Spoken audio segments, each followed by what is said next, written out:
Axel de Tarlet, on passe à l'économie avec vous. Comment le mouvement MeToo a changé les relations hommes-femmes en entreprise?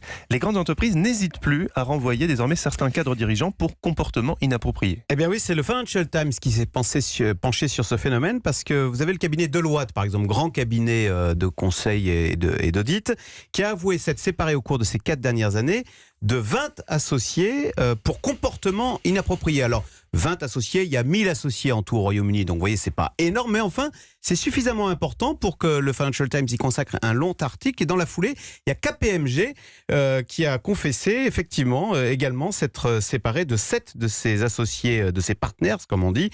Et alors, ces cabinets expliquent que certaines choses qui passaient autrefois ne passent plus aujourd'hui. Alors, donc, c'est par exemple, typiquement... Lesquels ? Eh ben, typiquement, quand un patron, enfin un cadre dirigeant de ces cabinets, le vendredi soir, se retrouve dans un bar avec l'une de ses collègues juniors et commence à jouer la carte de la séduction en Si espérant... c'est une collègue senior, c'est bon.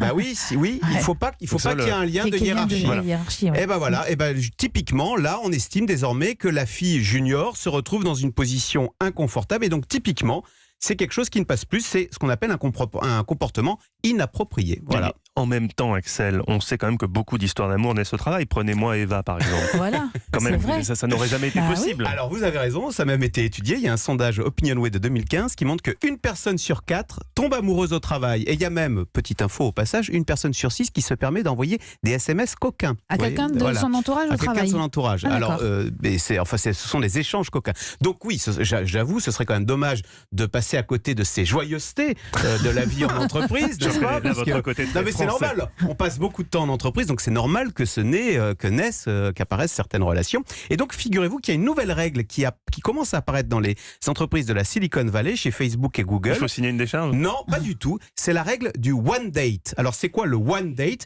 Eh bien, j'ai le droit de proposer à un ou une collègue de sortir après le travail, mais une fois. Une fois par an? Non, une fois en tout. Si je me prends un vent et qu'elle me dit non, bah c'est définitif. J'ai plus le droit de lui proposer une deuxième fois. Là, ce serait inapproprié. Donc, vous voyez, c'est un fusil à un coup. Alors, bien sûr, elle aussi a le droit de Vous me l'avez proposer. tenté, parce que c'était écrit dans le test, le fusil à un coup. Je me suis dit, va l'enlever. Non, pas du tout, Axel. Le dauphin. Il y a une petite double connotation qui, voilà, ouais. Alors, donc, vous voyez, on a le droit à une date, voilà. Je ne vois pas comment ça peut fonctionner, cette histoire de one date. Pardon. Eh ben, écoutez, on pourrait tester autour de cette table. Voilà, on a le droit chacun de se proposer. Vous déclarez le fait que vous allez, voyez.